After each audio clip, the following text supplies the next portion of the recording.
Imagine for a moment a state where your voluntary muscles are just completely paralyzed. Right. Like your eyes are darting wildly back and forth behind your closed eyelids. You are experiencing these intense, vivid hallucinations that you completely believe are real. Yeah, you're totally got in. Exactly. And your heart rate is erratic. Your body has basically lost the ability to properly regulate its own temperature. And, you are entirely oblivious to the physical world around you. You're completely vulnerable to literally any predator that might happen to wander by. It sounds like a horror movie. It really does. I mean, if you brought a patient presenting these exact symptoms into an emergency room during the day, the doctors would immediately rush them into an intensive care unit. Absolutely. They would assume a catastrophic neurological event had just happened. Right. But for anyone listening right now, this isn't a medical emergency. This is just a Tuesday night. I mean, you do this every single day. You do. Welcome to the great paradox of sleep. It is quite the introduction when you frame it like that. I mean, it sounds terrifying. Yeah. And yet this paralyzed, hallucinatory state is the absolute bedrock of your biological existence. Which is just wild, right? Yeah. Because for decades, if you asked a scientist that seemingly simple question, like, why do we sleep? Yeah. The answer you'd get was honestly pretty fatuous. Yeah, very circular logic. Totally. Yeah. You'd read textbooks that basically said, we sleep to cure sleepiness. Right. Which is the biological equivalent of saying we eat to cure hunger. Ah. It completely misses the underlying mechanism. It misses the whole why. It really does. But modern science has completely upended that passive view. We now know that sleep isn't just a state of doing nothing. Right. I was reading the work of Dr. Matthew Walker. He's a leading sleep scientist at UC Berkeley, and he describes sleep as Mother Nature's best effort yet at immortality. Wow. That is a heavy quote. It is, because it is quite literally your active life support system. Yeah, it's a non-negotiable biological necessity. I mean, we've shifted from viewing sleep as an absence of wakefulness, like a sort of biological parking lot where you just leave your body for 8 hours, to understanding it as an incredibly active, dynamic state. A very busy state. Incredibly busy. Your brain and your body are performing highly orchestrated, essential maintenance during those hours that, quite frankly, simply cannot happen when you are conscious. And that is exactly our mission for this deep dive today. We are taking you, the listener, on an exclusive, deeply scientific tour inside your own body while you sleep. It's going to be a fascinating trip. It really is. Yeah. Because we have an incredible stack of research on the table today. Mm-hmm. I mean, we're looking at studies from the University of Rochester, Imperial College London, UC Berkeley, and insights from some of the leading neuro-focused medical journals in the world. Yeah, top-tier data. Absolutely. We are going to unpack the hidden, microscopic processes that govern everything from how you form memories and regulate your metabolism to how your immune system physically fights off cancer, and even the controversial science of how your brain literally washes itself. And what's truly fascinating here isn't just the sheer scale of these operations, but, the interconnectedness of it all. Right. We are going to explore a master hormonal symphony, the physical fortification of your cardiovascular engine, and this profound cognitive remodeling. I mean, by the end of this conversation, the goal is for you to see your nightly rest not as a luxury you try to squeeze in, but as the absolute foundational pillar of your physical and mental health. But before we get into the nuts and bolts of the actual mechanism, I have to ask about the evolutionary paradox of all this. Okay, let's hear it. Because if you think about it from a purely survivalist standpoint, lying completely unconscious for a third of your life seems incredibly stupid. It really does. Right. Like you can't forage for food. You can't protect your young from danger. You certainly aren't out finding a mate and passing on your genes. No, you're just lying there in the dark. Exactly. So from a Darwinian perspective, if sleep didn't serve an absolutely vital life or death set of functions, wouldn't it be the single biggest, most spectacular blunder the evolutionary process ever made? That is the exact paradox that baffled biologists and anthropologists for centuries. I mean, it has to be. Yeah, because on paper, sleep looks like a massive evolutionary liability, but you have to look at the persistence of it. What do you mean? Well, the fact that sleep has persisted across virtually every species we've ever studied, from tiny fruit flies and microscopic nematodes right up to complex mammals and human beings, it tells us something crucial. That it's universal. Right. And evolution is usually incredibly ruthless about weeding out traits that you killed. If sleep were a mistake, it would have been bred out of existence millions of years ago. Because the sleeping animals would just get eaten. Exactly. So the mere fact that it remains tells us that the biological benefits of sleep must overwhelmingly outweigh the profound risks of being vulnerable to a predator. I mean, evolution didn't make a mistake. It preserved a biological mandate. Okay, well, let's unpack this biological mandate. Because before we can talk about what your brain is doing during sleep, we really need to understand how your body even knows when it's time to initiate this massive systemic shutdown. Right, the timing mechanism. Yeah. How does the body know what time it is without looking at a watch?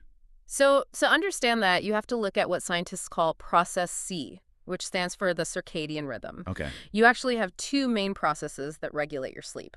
There's the homeostatic sleep drive, which we'll discuss later. That's the physical buildup of a chemical called adenosine that creates sleep pressure. The sleep pressure, right? Yeah. But the circadian rhythm is your 24-hour internal master clock.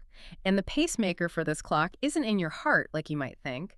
It's actually a tiny cluster of about 20,000 neurons located deep in the hypothalamus of your brain, right above where your optic nerves cross. Oh, wow. Yeah, it's called the suprachiasmatic nucleus, or the SCN. The suprachiasmatic nucleus, that is quite a mouthful. It is. SCN is much easier. Definitely. But wait, we're talking about a cluster of 20,000 cells in a brain that has, what, 86 billion neurons? Roughly, yeah.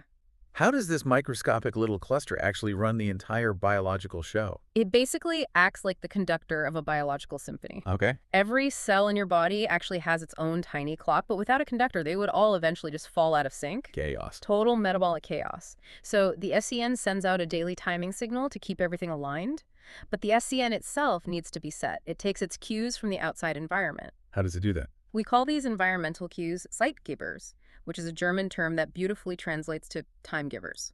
Zeitgebers. I like that. It's a great word. And the most powerful Zeitgeber by an overwhelming margin is light. And this is where the anatomy gets really cool in the source material. The research details this specific physical connection called the retinohypothalamic pineal pathway. Yes. It sounds super complex, but it's basically just a direct wire from your eye to your brain's clock, right? That's exactly what it is. So a photon of light from the sun hits the retina at the back of your eye. And they're these specialized cells, they're retinal ganglion cells that don't actually process vision at all. They just measure brightness. Right. They are for seeing shapes or colors. They just know if it's light or dark. And they send an electrical signal straight down the optic nerve, completely bypassing the visual centers of the brain, and deliver it directly to that master clock, the SCN. Precisely. And what happens next is a really elegant chain reaction. During the day, when that light signal is strong, the SCN springs into action. Wakes up. Yeah. It sends an inhibitory signal using a neurotransmitter called GABA. It sends this signal to another region called the paraventricular nucleus, which effectively puts the brakes on your sympathetic nervous system. Okay, tracking with you. The end result of this whole microscopic chain reaction is a message delivered to a tiny pea-sized structure in the center of your brain called the pineal gland. The cranial gland. Right, and the message is very clear. The sun is up. Do not, under any circumstances, release melatonin. But then the Earth rotates, the sun goes down, the light fades, Yeah. and that pathway goes quiet. Brakes come off. Right, the SCN stops sending that inhibitory signal. The brakes are taken off the sympathetic nervous system, and it essentially taps the pineal gland on the shoulder and says, okay, the coast is clear, let it flow. Yes. And the pineal gland begins to pump melatonin directly into your bloodstream. And this is a crucial distinction we need to make right now because there is a massive public misunderstanding about what melatonin actually does. Oh, right. I see melatonin gummies absolutely everywhere now. Everywhere. Pharmacies, supermarkets. They are at the checkout counter of the grocery store, heavily marketed on social media.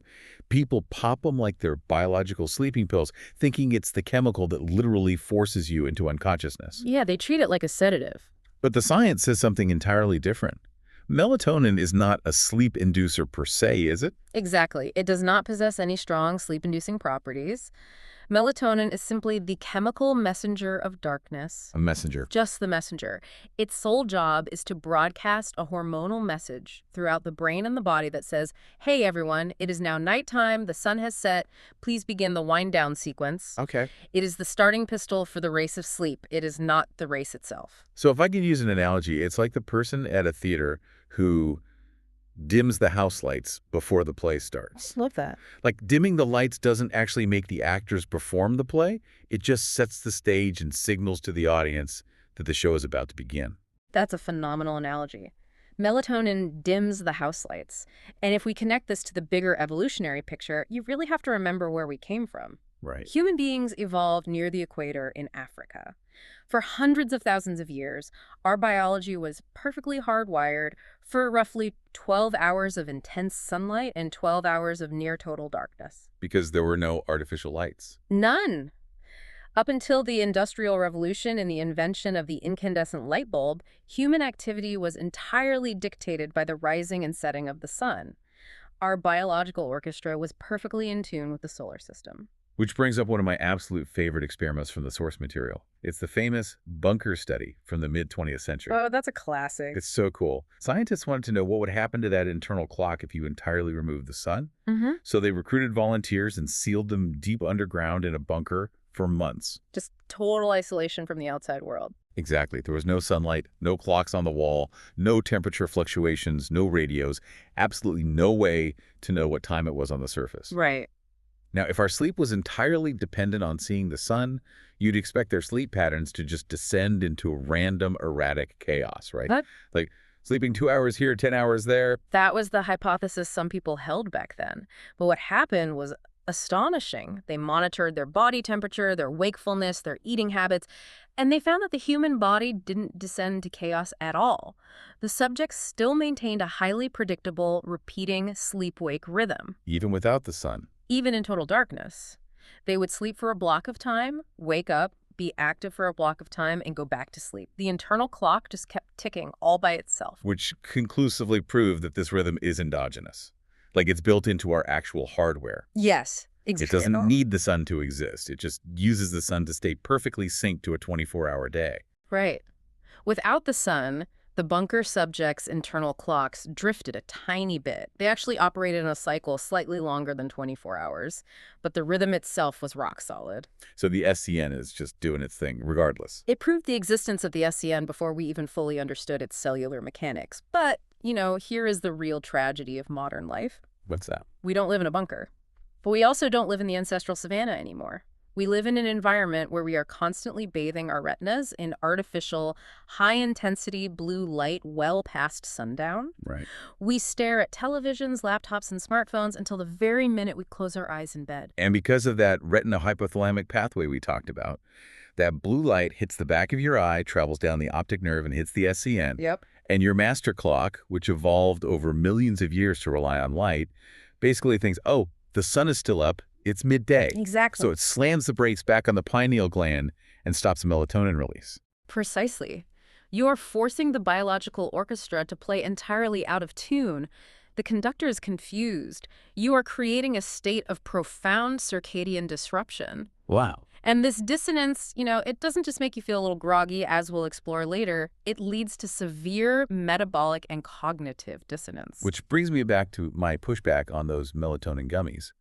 If we are staring at our phones in bed, actively flooding our SCN with blue light, we are actively suppressing our natural melatonin. Yes, we are. And then we just pop a synthetic gummy to try to force the system to shut down. I mean, are we just using a supplement to patch over a lifestyle issue? It's exactly that. It's a chemical Band-Aid for a behavioral wound. Behavioral wound. I like that phrasing. Now, to be fair and perfectly clear, melatonin supplements do have a clinically proven role for acute issues, specifically jet lag. Yeah, right, because you cross time zones.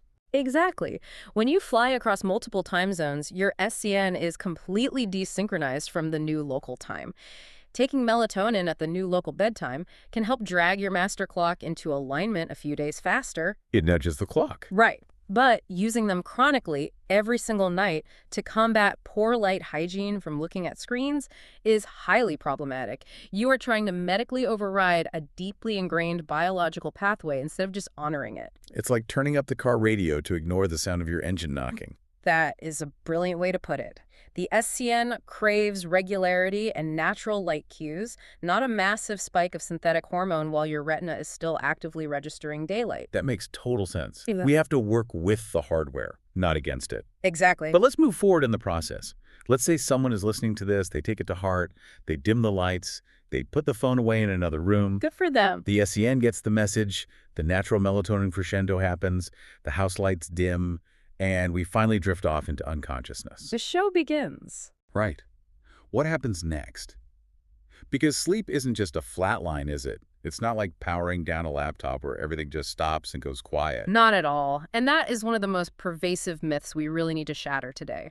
Sleep is highly dynamic. Okay. Once you slip below the surface of consciousness, you embark on this complex cyclical journey. We cycle through very distinct, chemically and electrically different stages of sleep, typically in 90 to 110-minute loops. 90-minute loops. Yeah. And a healthy adult will repeat this loop 4 to 6 times a night. This cyclical journey is what neuroscientists call sleep architecture. Sleep architecture. I love the analogy of the sleep roller coaster for this. Let's buckle in and break down the specific stages of this ride. Let's do it. So the ride starts with what we call non-rapid eye movement sleep, or NREM. And it kicks off with stage 1, or N1. And one is incredibly brief. It usually lasts just 1 to 5 minutes. Very short. Yeah, it is the liminal twilight bridge between being awake and being asleep. If we were looking at an EEG, an electroencephalogram measuring your brain's electrical activity, we would see a distinct shift here. What does the shift look like? Well, when you are awake and alert, your brain produces fast-frequency chaotic beta waves. As you relax and close your eyes, they slow down into alpha waves. But in N1, they slow down even further into theta waves, which operate at a frequency of about 4 to 7 hertz. Just to clarify for everyone, when we talk about hertz, we're talking about the number of electrical waves per second. Exactly. So your brain's electrical pulses are literally slowing their tempo. They are calming down. Okay. During this brief stage, your muscle tone starts to decrease. Your breathing becomes more regular. This is often when people experience that sudden full-body spasm called a hypnic jerk, usually accompanied by a feeling of falling. Oh, I hate that. You just violently kick the bed. We all do it.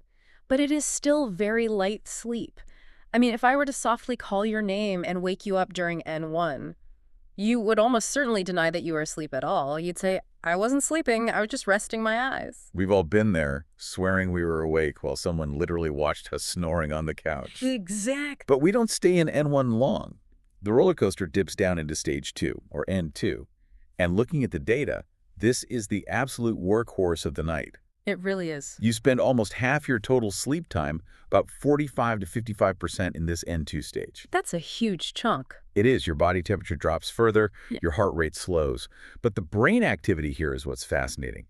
The EEG isn't just a slow hum. It shows these sudden, bizarre eruptions of electrical activity. Yes. The research calls them sleep spindles and K-complexes.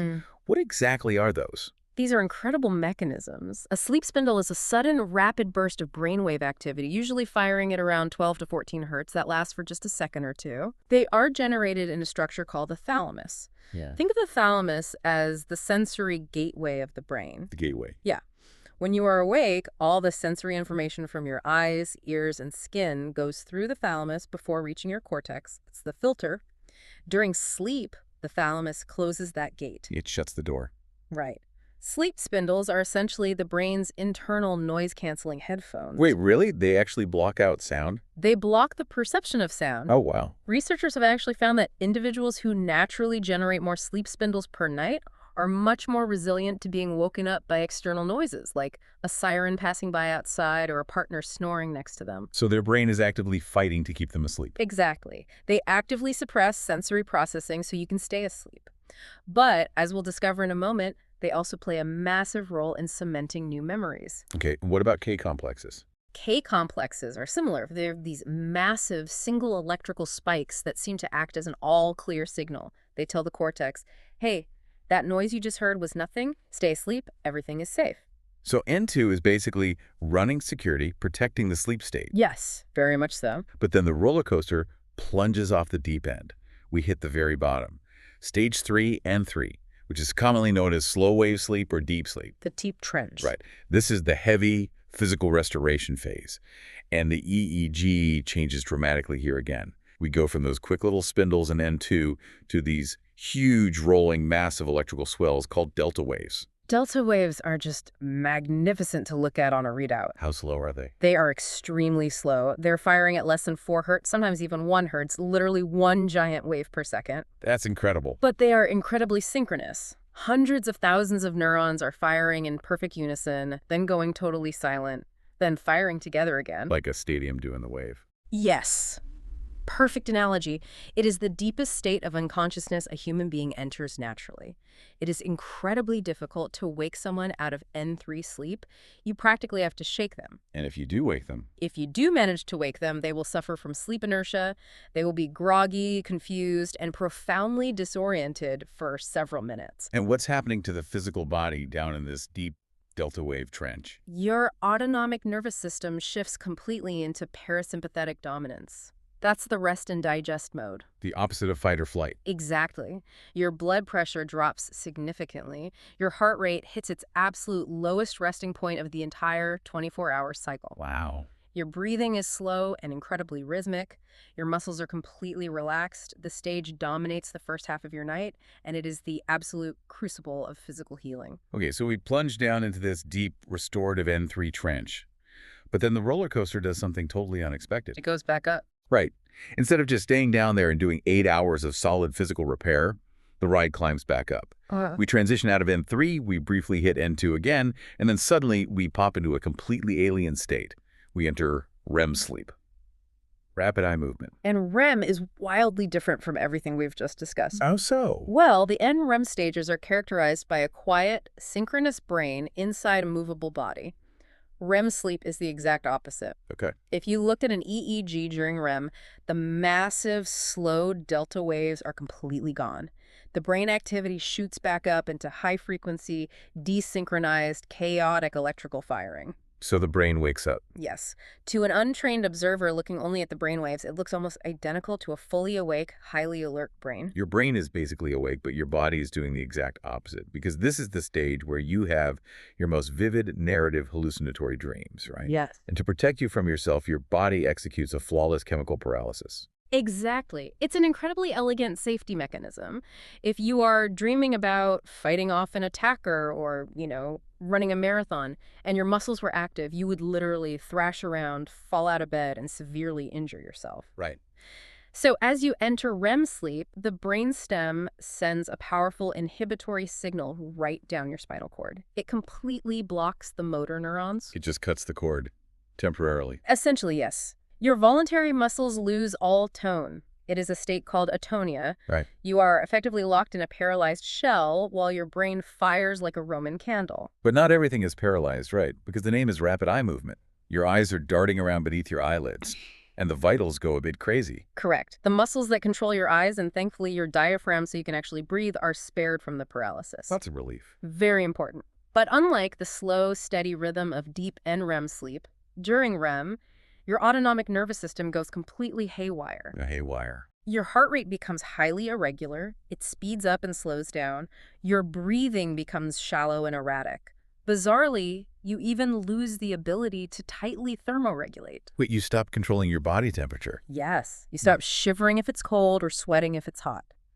You are, for a brief period every night, essentially a cold-blooded organism relying entirely on the ambient room temperature. That is so strange. It is. And while N3 dominates the first half of the night, REM sleep heavily dominates the second half, specifically those hours just before you naturally wake up. So let me make sure I'm picturing this right, because this goes back to the core question of why sleep is so complex. We have this 90-minute loop. Right. We go N1, N2, down into the deep N3 physical repair. We climb back up, pop into REM paralysis and dreaming, and then we repeat the whole cycle. Why? It's a great question. Like, why does the body need to keep resurfacing into REM sleep every 90 minutes instead of just doing 4 hours of deep N3 physical repair all at once and then 4 hours of REM brain processing at the end? Why the constant interleaving? It's a beautifully calibrated evolutionary design. It's driven by the fact that NREM and REM serve entirely different but totally complementary survival functions that require crosstalk. Crosstalk. Yeah. And REM sleep, as we discussed, provides physiological stability, energy conservation, physical restoration, and the initial gathering of facts. REM sleep, on the other hand, is optimized for cognitive processing, emotional regulation, and reorganizing the complex neural networks. So they balance each other out. Exactly. Think of it like tuning a musical instrument. If you stayed in deep NREM sleep all night, your body would be wonderfully physically repaired, but your neural networks might become overly rigid, and your emotional regulation would be severely compromised. You'd be physically strong but mentally stiff. Right. But if you only had REM sleep, your brain would be highly interconnected and fluid, but your physical body would literally break down from lack of cellular repair. Oh. The cyclical nature ensures a continuous, delicate balance between structural integrity and cognitive flexibility. That perfectly transitions us into what the brain is actually doing with the data we feed it. Yes, the data processing. Because during the day, we are bombarded with information. Mm. You're reading reports, having conversations, learning a new software at work, navigating traffic. That is a massive amount of data. And sleep is the shift where the brain has to sort that out. It is the ultimate data processing phase. And to truly understand how critical this is, we just have to look at what happens when you don't do it. Okay, let's look at the failure state. The sources highlight this fascinating MRI study looking at sleep deprivation and learning. Researchers took a group of healthy individuals and kept them awake for a full night, just one all-nighter. We've all done it in college. Exactly. The next day, they put them in a functional MRI scanner and tried to teach them a list of new facts, effectively watching their brains try to learn in real time. And what did the scanner show? It showed a complete failure. Really, complete failure. Yes. Compared to a control group that got a full 8 hours of sleep, the sleep-deprived group exhibited a 40% deficit in their ability to form new memories. 40%. That is not just a little brain fog. No, it's massive. That is the difference between acing an exam and comprehensively failing it. It's the difference between remembering a client's name and completely blanking. How does a lack of sleep physically prevent a memory from forming? To understand the failure, we have to look at the normal mechanism. Let's go back to our stages. Let's talk about the role of deep NREM sleep first. Okay. Think of NREM, particularly that slow-wave N3 stage, as the brain's save button. The save button. Yes. During the day, as you experience the world, those new memories are temporarily held in a seahorse-shaped structure deep in the brain called the hippocampus. So the hippocampus is like the short-term memory vault. Exactly. Yeah. It is excellent at fast learning. It can grab new information instantly, Yep. but it has a very limited storage capacity. It's like a small USB flash drive. It fills up quickly, and the data stored there is very fragile and easily overwritten by new experiences. Okay, so the USB drive is full by the end of the day. How does NREM sleep fix it? During deep NREM sleep, an extraordinary electrical dialogue takes place. The brain needs to move that fragile data from the small USB drive of the hippocampus to the massive permanent hard drive of the neocortex. The neocortex being the wrinkly outside part. Right, that highly wrinkled outer layer of the brain where long-term memories live. And it accomplishes this transfer through a mechanical process scientists call triple coupling. I read about this in the research, and it sounds like a perfectly timed biological ballet. Walk us through how these brainwaves physically sync up to move the data. It requires 3 distinct electrical signatures firing in perfect harmony. Okay, 3 signatures. First, you have the massive, slow oscillations sweeping across the cortex. Think of this as the overarching tempo, the ticking of the metronome. Tick, tick, tick. Exactly. Embedded within the peak of those slow waves are the sleep spindles we talked about earlier, those rapid bursts from the thalamus. The noise-canceling headphones. Right. But they are also opening communication channels.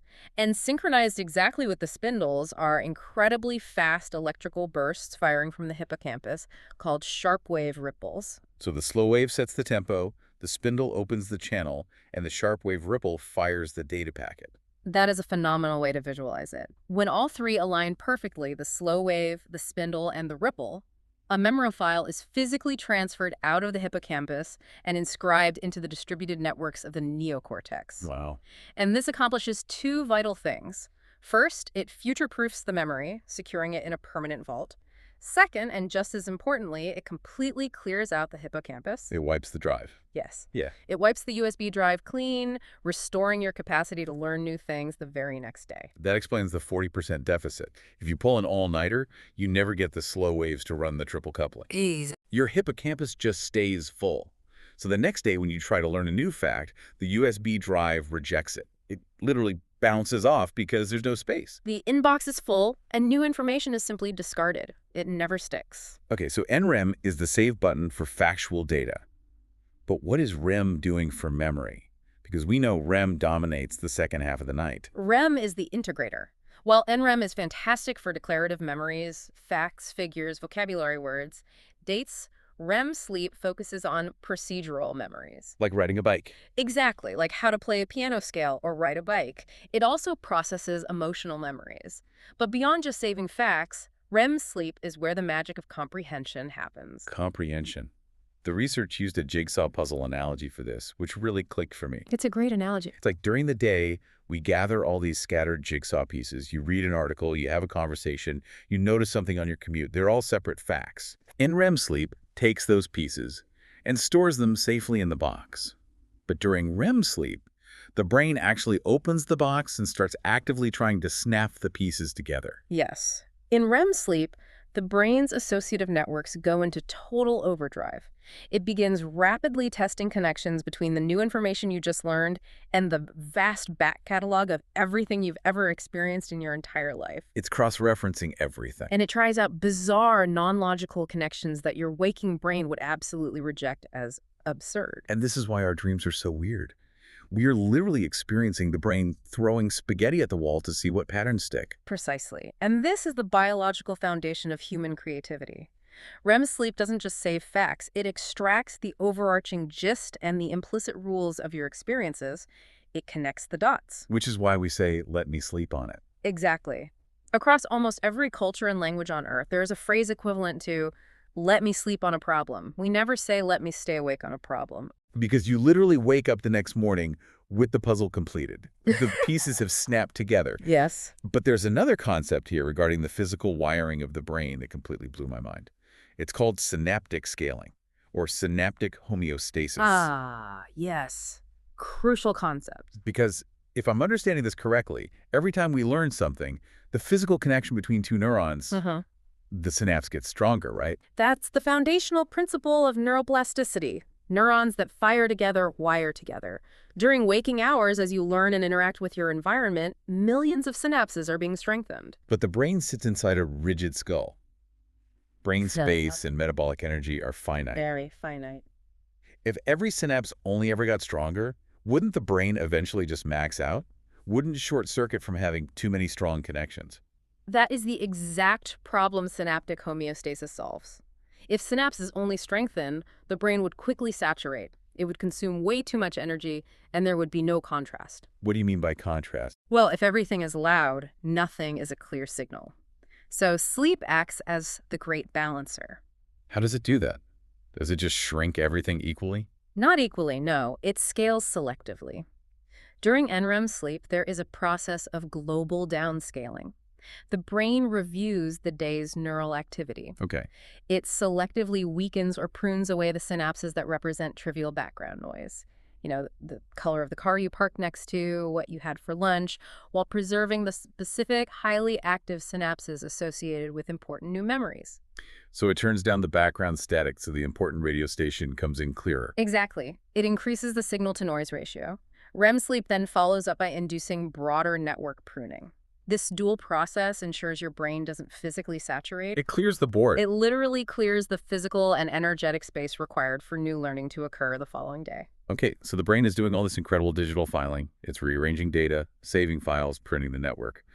But while it's doing this electrical work, it also has to deal with physical, biological waste. Yes, the physical cleanup. And this brings us to one of the most dramatic and hotly debated areas of modern neuroscience, the great brainwash. It is a phenomenal area of study, truly cutting edge. To give the listener some context on why this is so revolutionary, we really need to look at basic anatomy. Okay, set the stage. Every other organ in your body clears its metabolic waste using the lymphatic system. It's a network of vessels and nodes that runs parallel to your blood vessels, draining away cellular trash and toxins. But the brain is a VIP organ. It sits behind the blood-brain barrier, which is this incredibly tight security checkpoint that stops pathogens from getting in. Right. But that also means there are no traditional lymphatic vessels inside the brain itself. Exactly. For decades, scientists honestly had no clear idea how the brain, which is the most metabolically active organ in the body, by far managed to clear away its microscopic garbage without a lymphatic system. Enter Dr. Macon Niedergard and her team at the University of Rochester around 2012. They made a discovery that completely shook the neuroscience world. They found a hidden plumbing system. They dubbed it the glymphatic system, combining the word glia, the type of brain cells that manage it, with lymphatic. And their findings, observed primarily in mice, were revolutionary. They found that during deep, slow-wave sleep, specific glial cells called astrocytes undergo a profound physical change. What happens to them? These astrocytes have little microscopic end feet that wrap around blood vessels, and they are packed with water channels called aquaporin 4, or AQP4. The Rochester team observed that when the animal went to sleep, these astrocytes literally shrank in volume. And when the cells shrink, the empty space between them gets bigger. The research said the interstitial space, the fluid-filled gap between the brain cells, expanded by up to 60%. A 60% expansion of extracellular space inside a rigid skull is a massive structural shift. It's huge. It is. And this expansion creates a pressure gradient. It allows cerebrospinal fluid, the clear liquid that surrounds your brain and spinal cord, to rush deep into the brain tissue along the outside of the blood vessels. It's basically a biological power wash. The fluid rushes through the expanded space and flushes out the toxic metabolic byproducts that build up while the neurons are firing all day. Yes. And the most critical piece of garbage it washes away are beta amyloid and tau proteins. Which are the exact sticky proteins that aggregate into plaques and tangles and are widely considered the primary culprits behind Alzheimer's disease and other forms of dementia. Dr. Niedergard had this brilliant analogy that really drives it home. She said the brain only has a limited amount of energy. It's like hosting a house party. Ah, yes. You can either be a good host and entertain your guests, which represents the awake brain processing sensory information and thinking, or you can clean up the house. But you can't do both. You absolutely cannot entertain the guests and vacuum the living room at the same time. The brain simply doesn't have the energy to do both. So it waits until you are completely unconscious in deep sleep, shrinks the cells, and sends in the cleaning crew to power wash the Alzheimer's proteins away. It is an incredibly elegant, intuitive, and highly compelling theory. It beautifully explains why poor sleep is a massive risk factor for Alzheimer's. Right. But science is not a dogma. It is a continuous, rigorous process of challenging hypotheses. And this brings us to a massive recent twist in the story. Yes, from a team of researchers at Imperial College London, published in the highly prestigious journal Nature Neuroscience. Exactly. So I'm reading this Imperial College study, and they completely flipped the script. It's a total bombshell. It really made waves. They also used mice, but instead of tracking specific proteins, they injected a fluorescent dye into the brain to track how fast fluid and molecules actually moved out of the brain tissue. Right. And the results were the exact opposite of the Rochester study. They found the brain clearance actually reduced by about 30% during sleep. Yes. And it dropped by an astonishing 50% when the mice were placed under anesthesia compared to when the mice were wide awake. They observed that the physical movement of the specific fluorescent tracer was fastest when the mice were awake, and specifically when they were physically active and exercising. Exercising. Yeah. Their conclusion suggested that being awake might actually clear the brain more efficiently than being asleep. It's a stark contradiction. Dr. Niedergard says you can't entertain and clean at the same time.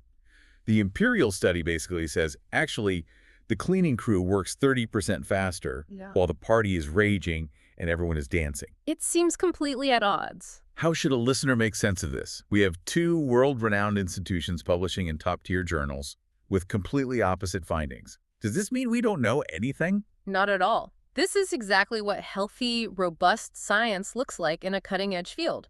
As experts, when we see conflicting data, we don't throw our hands up. We look at the methodology. Right. We have to look at how they measured the clearance. Let's break that down. How could they get such different results?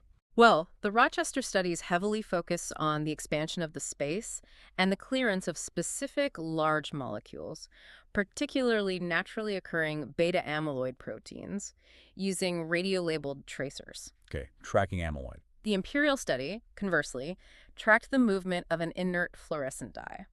The physics of how a large, sticky protein navigates through brain tissue might be vastly different from how a small fluorescent dye molecule moves. Oh, so it's like comparing how fast a boulder rolls down a hill versus how fast water flows down the same hill? Exactly. That's a great way to think about it. Furthermore, the glymphatic system might not be a simple, dumb flush like a toilet. It's more complex than that. It might be a highly sophisticated selective filtration system. It might clear different sizes of molecules under different physiological states. Or it could be that different regions of the brain clear at different rates. Right. Or perhaps wakefulness clears water-soluble waste, while deep sleep is strictly required to actively dislodge the heavy, sticky protein plaques.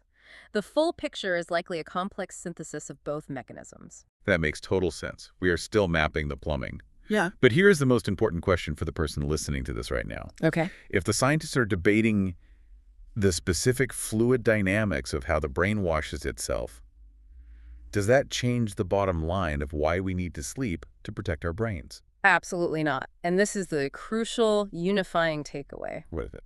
Regardless of the exact fluid dynamics, regardless of which dye moves fastest at what hour, both sides of this academic debate and every major neuroscientist on the planet absolutely agree on the clinical outcome. Which is? Disrupted, insufficient sleep is inextricably causally linked to dementia and cognitive decline. Bottom line. Bottom line, whether sleep clears the toxins directly via a power wash, or whether sleep alters brain metabolism to prevent the overproduction of those toxins in the first place, or whether sleep simply provides the neural resilience required to withstand the toxic buildup. The end result in human populations is exactly the same. Poor sleep accelerates the decline. Poor sleep architecture accelerates neurodegeneration. You still absolutely need the sleep. The mandate remains unchanged. Okay, the mandate is solid. The brain is protecting itself. But the brain doesn't exist in a vacuum. It sits on top of a body that has to repair muscles, burn fat, and fight off viruses. It has a lot of upkeep to manage. How does the brain communicate this nighttime state to the rest of the body? And that brings us to the endocrine system. Because even if scientists are debating brain fluid dynamics, there is zero debate about what happens to your hormones when you sleep. None whatsoever. Sleep is the master conductor of your endocrine system. When you go to sleep, your body becomes a highly calibrated chemical factory, releasing specific hormones at specific times to repair and regulate your entire physical form. Let's dive into the hormonal symphony, because this completely rewrites the idea that sleep is passive. Let's start with growth hormone. We usually associate this with teenagers hitting growth spurts, but it is vital for adults too, right? It is absolutely essential for adult physical recovery. Human growth hormone, or HGH, is responsible for repairing torn muscle fibers after a workout. Okay. It directs the remodeling of bone tissue. It heals ligaments and maintains healthy skin. And the vast majority of this vital hormone is released in massive pulsatile bursts during the first half of the night. Synchronized with the sleep stages. Yes, specifically perfectly synchronized with the onset of deep slow wave N3 sleep. So if you cut your sleep short, or if your sleep is constantly fragmented by stress or a bad environment, and you never sink down into that deep N3 trench, you miss the hormone burst. Precisely. You are directly shortchanging your body's ability to physically repair itself at a cellular level. This is why elite athletes prioritize 9 or 10 hours of sleep just as highly as their time in the gym. Because without it, the gym doesn't work. Without the N3 growth hormone pulse, the workout actually breaks the body down rather than building it up. Now let's look at the flip side of the coin. What about cortisol? We hear about cortisol all the time as the stress hormone. How does sleep handle that? Well, cortisol gets a bad reputation, but it's actually a vital hormone. It provides energy and alertness. A healthy cortisol profile follows a very strict, sharp diurnal curve. What does the curve look like? It should be at its absolute lowest during the early and middle part of the night, allowing your body to rest. And then a few hours before you wake up, it begins to rise sharply. Okay. This is called the cortisol awakening response. It is the biological chemical that literally gives you the energy to open your eyes and get out of bed. But what happens when we don't get enough sleep? The research indicates that sleep deprivation physically flattens this healthy curve. It flattens it dangerously. If you restrict your sleep, your brain perceives this as a state of prolonged danger. Like a threat. Exactly. Why else would you be awake in the middle of the night unless a predator was hunting you? So your baseline cortisol remains pathologically elevated throughout the evening and the night. Your sympathetic nervous system is trapped in a low-grade, constant state of fight or flight. And chronically high cortisol is disastrous. It increases baseline anxiety, but metabolically it does something insidious. It actively promotes the accumulation of visceral fat. Yes, that deep, dangerous belly fat that wraps around your organs. And the hormonal disruption cascades further. Consider testosterone, which is crucial for both men and women for maintaining bone density, muscle mass, libido, and general cellular vitality. The data here is shocking. What did the study show? A study showed that restricting young, healthy men to just 5 hours of sleep a night for a single week caused their testosterone levels to drop by 10 to 15%. Wait, 10 to 15%. What does that equate to in biological age? It is the equivalent of aging a man by 10 to 15 years hormonally, all within the span of a single week of bad sleep. That is insane. It is a profound, rapid systemic degradation. But perhaps the most immediate visceral impact people feel the day after a bad night of sleep is the effect on their appetite. And this comes down to the hunger hormones, leptin and ghrelin. These two hormones are the yin and yang of your appetite control. Dr. Walker calls them the hobbits of the endocrine system. And I love this. It's a very fitting description. So leptin is the hormone that signals satiety. It's the hormone that taps your brain on the shoulder and says, hey, we just ate a great meal. I'm completely full. You can stop eating now. Right. Ghrelin is the exact opposite. It's the hobbit demanding second and third breakfast. It makes your stomach physically growl. It signals to the brain, I am starving, go find calories immediately. And sleep acts as the absolute master switch for these two hormones. When you are sleep deprived, leptin levels plummet. So the I'm full signal is gone. Your biological I'm full signal is effectively muted. You could eat a massive meal and still not feel satisfied. Simultaneously, ghrelin levels spike dramatically. Your I am starving signal is screaming at maximum volume. The sources quantify this. Just a few nights of short sleep increases your subjective hunger drive by 30 to 40%. 30 to 40% is huge. So realistically, if my ghrelin is screaming for calories and my leptin is completely silenced because I only slept 5 hours, I am fighting a losing biological battle. If I eat a whole box of donuts at 2 p.m., that's not just a lack of psychological willpower, is it? It is absolutely not a lack of willpower. It is a profound neuroendocrine mandate. Yeah. Your conscious mind is trying to eat a salad, but your primal brain genuinely believes you are in a state of severe energy crisis and starvation because you've been awake burning calories for far longer than you should be. It's trying to save your life. Exactly. And to make matters worse, the lack of sleep alters your endocannabinoid system, which dictates what you crave. You don't crave broccoli. You don't crave leafy greens when you're tired. Your brain specifically targets high-calorie, dense, sugary, and salty carbohydrates because it thinks it needs rapid, dense energy to survive the crisis. And then, when you finally cave and eat those donuts, the final, brutal metabolic insult happens with insulin. Precisely. Insulin is the hormone responsible for unlocking your cells to let glucose in from your bloodstream so it can be used for energy. But sleep loss rapidly triggers insulin resistance. Meaning the lock is broken. Your cells become deaf to the insulin signal. The key no longer turns the lock. So the sugar just stays in your blood. The sugar stays in your blood, raising your blood sugar levels to pre-diabetic ranges. In panic, your pancreas pumps out even more insulin. It's just a vicious cycle. And in this highly insulin-resistant, sleep-deprived state, your body changes how it handles calories. Instead of pushing those carbohydrates into muscle tissue to be stored as glycogen for energy, the body defaults to storing those calories directly as adipose tissue body fat. Let me summarize this metabolic nightmare. Poor sleep makes you ravenously hungry. It forces you to specifically crave sugary junk food. It strips away your sensation of feeling full, and then it biochemically alters your cells to ensure that the junk food you just ate is stored as belly fat instead of used for energy. That is the grim reality of it. This perfectly connects to the global obesity and type 2 diabetes epidemics. We're trying to diet and exercise our way out of this, but if we aren't sleeping, we are biologically fighting with one hand tied behind our backs. Exactly. You cannot out-diet or out-train severe chronic sleep deprivation. The biological drive of the hormones will eventually overwhelm your willpower every single time. Okay, so our metabolism is crashing and we're storing fat. But what is happening to our bodily defenses? Because if the endocrine system is failing, the immune system must be taking a hit too. The shields drop alarmingly fast. And this is perhaps the most critical immediate danger of sleep loss. Let's look at a specific component of the immune system, natural killer cells, or NK cells. These are the elite assassins of your immune system, right? They are. NK cells are a type of white blood cell that patrols your bloodstream. They don't attack normal bacteria. Their specific job is to identify rogue, foreign elements, specifically aggressive viruses, and newly emerging malignant tumor cells. When an NK cell finds a cancer cell, it literally binds to it and injects a toxic protein that causes the cancer cell to implode and die. They are your first line of defense against cancer. And the research highlights a study that is honestly terrifying regarding these cells. Researchers took healthy young men and restricted their sleep to just 4 hours for one single night. Just one late night. Just one. And the next day, they measured the activity of those circulating natural killer cells.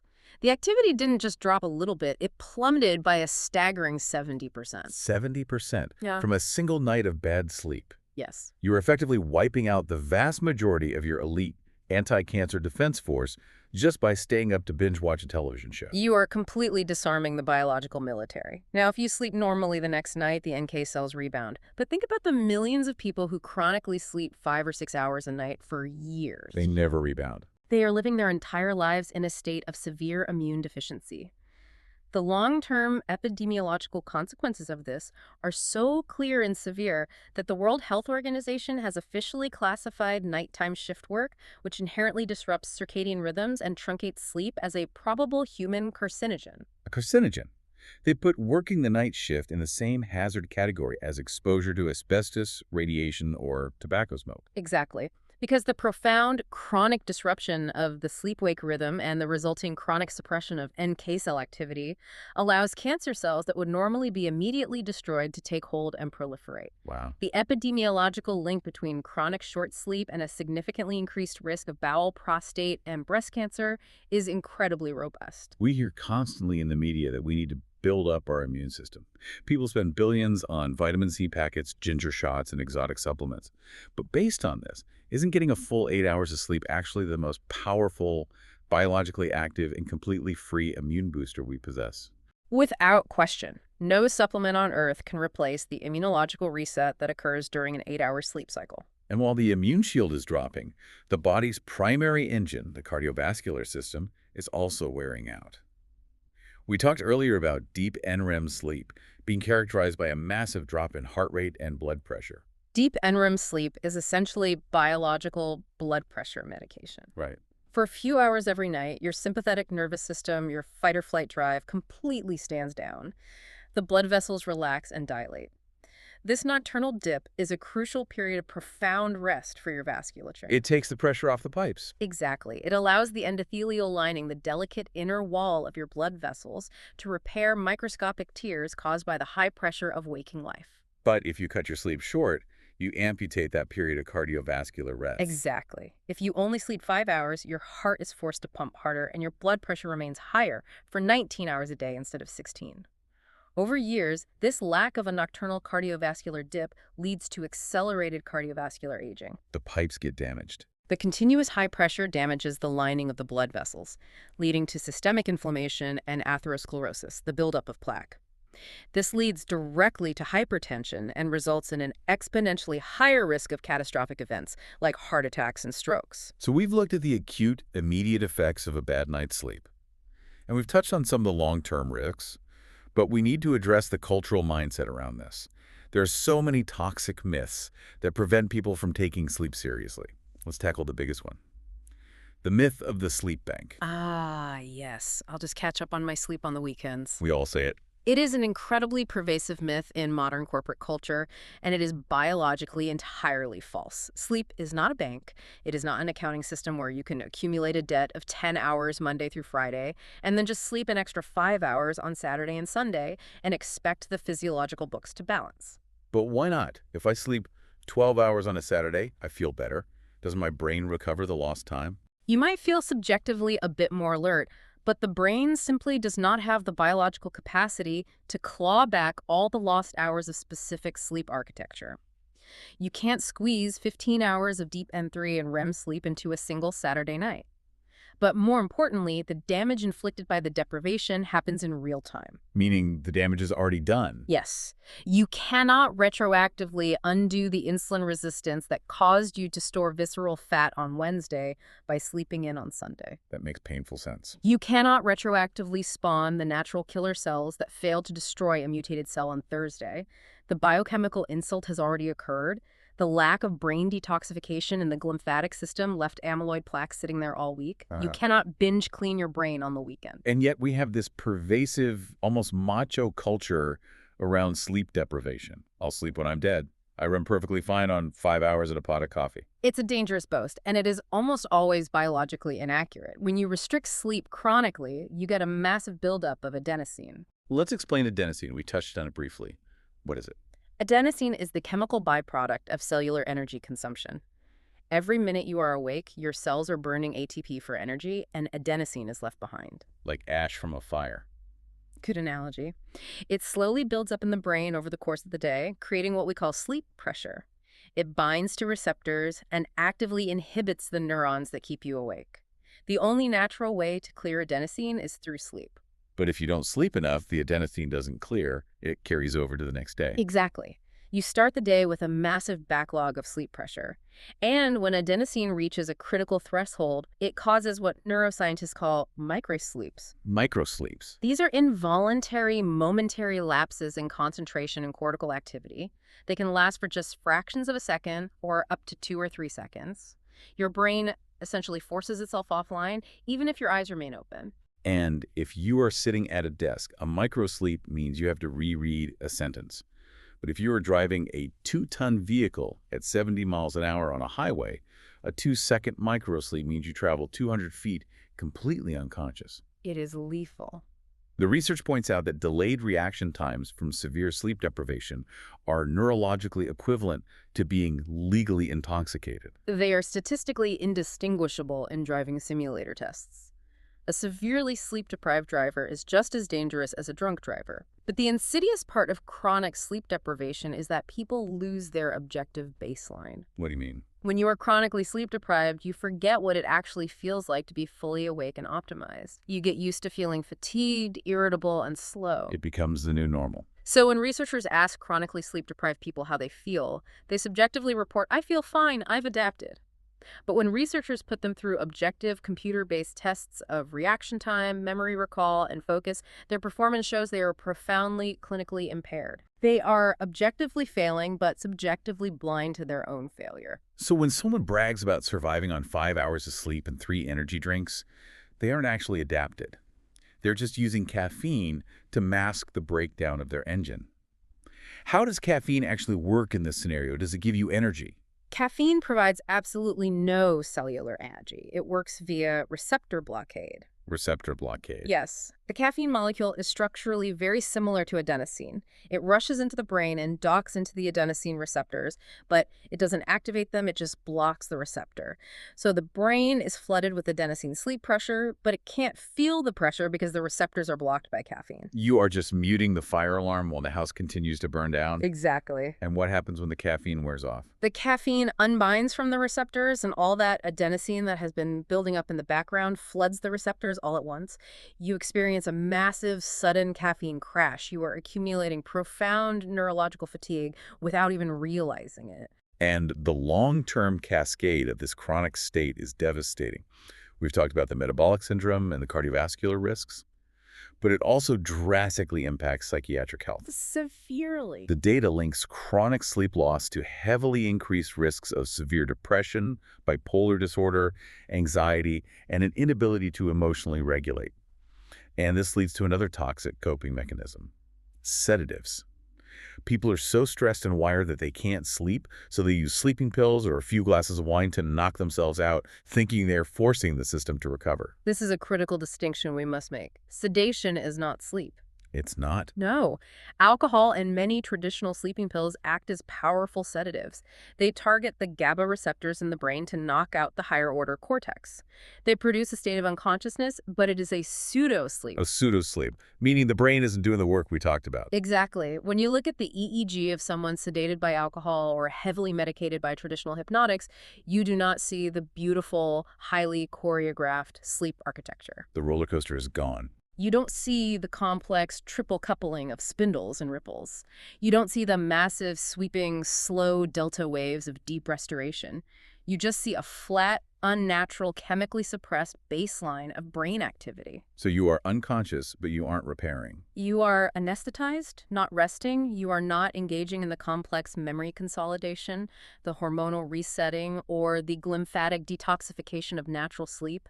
Furthermore, alcohol specifically acts as a potent REM sleep inhibitor. It blocks dreaming. It chemically prevents the brain from entering the dream state. As the alcohol wears off in the early hours of the morning, the brain tries to rebound, resulting in fragmented, highly agitated awakenings. You wake up feeling terrible because you didn't actually sleep. You were just chemically sedated for 8 hours. This is an incredibly sobering reality check. Dr. Walker wasn't exaggerating. Sleep deprivation alters our very DNA nucleic alphabet. It changes the genetic expression related to immune function, tumor growth, and chronic stress. It is a silent global epidemic. It truly is. But I don't want to leave people feeling hopeless or terrified of their own beds. We need to look at how we fix this. How do we realign our modern, highly stressful, artificially lit lives with our ancient biology? The good news is that sleep is a highly responsive system. You can dramatically improve it by pulling the right biological levers. And the single most effective intervention, hands down, the foundation of sleep hygiene, is regularity. Regularity. Going to bed at the same time. Going to bed and waking up at the exact same time every single day. And that absolutely includes weekends. Oh, that's the hard part. It is. But remember the suprachiasmatic nucleus, the master clock. It thrives on consistency. If you shift your sleep schedule by 3 hours on the weekend, you are essentially inducing social jet lag. You're confusing the clock. Anchoring your wake time and bedtime is the fastest way to improve both the quantity and the dense architectural quality of your sleep. Regularity is king. What of the physical environment? Because we mentioned thermoregulation earlier. Temperature is critical. To initiate sleep, and specifically to successfully descend into that deep NREM sleep, your brain and your core body temperature need to drop by about 1 degree Celsius, or roughly 2 degrees Fahrenheit. That explains why it's so impossible to sleep in a hot room during the summer. Exactly. A warm room prevents that core temperature drop, which mechanically fragments your sleep. You must keep the bedroom cool.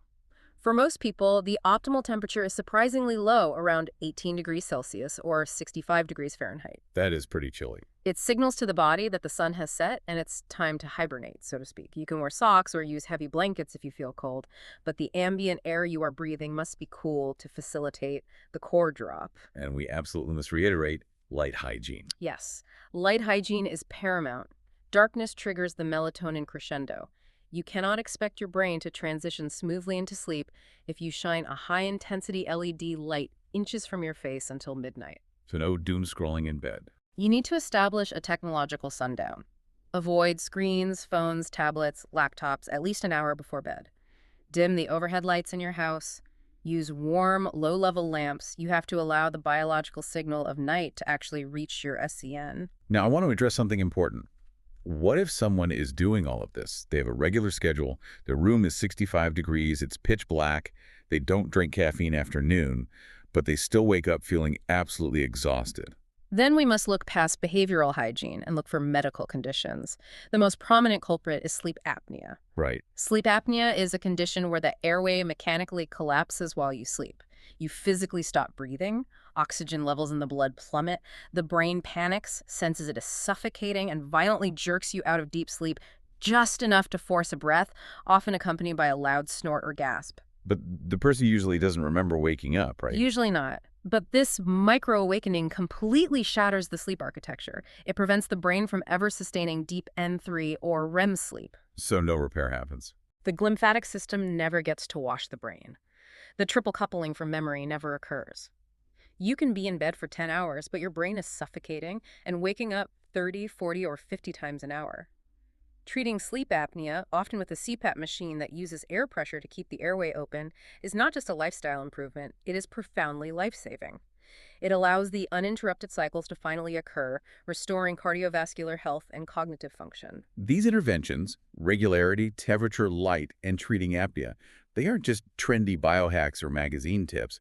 They are direct, science-backed levers that allow you to control the profound biological machinery we've spent the last hour discussing. Exactly. You are taking active control of your biological environment. So let me pose a final question. If sleep is essentially the Swiss Army knife of health, if it repairs the cardiovascular system, regulates the metabolism, fortifies the immune assassins, and completely rewires the brain for learning, why on earth do we culturally treat it like an optional luxury?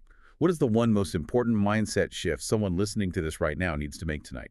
The mindset shift is moving sleep from the bottom of your priority list to the absolute top. We often think of sleep as whatever time is left over after we finish working, socializing, and watching TV. Right? You need to invert that. Set a wake-up alarm, yes, but also set a go-to-bed alarm. Commit to a non-negotiable 8-hour window of opportunity for sleep. Value it as the non-negotiable foundation of your existence because, biologically speaking, without it, every other system collapses. Oh, that is powerful. Let's bring this all together. This has been an incredible journey inside the human body. We started by asking why we lie unconscious in the dark, and the answer is that sleep is the most incredibly active, dynamic state of our daily lives. It really is. It is a highly choreographed dance. We sink into NREM phases that do the heavy lifting of physical repair, hitting the save button on memories, resetting the hormonal balance of insulin, cortisol, and growth hormone, and deploying your immune system's elite assassins. And then we interleave that with REM sleep, plunging into paralysis to safely dream, optimizing your neural networks, regulating your emotional stability, and sparking the creative synthesis that makes us uniquely human.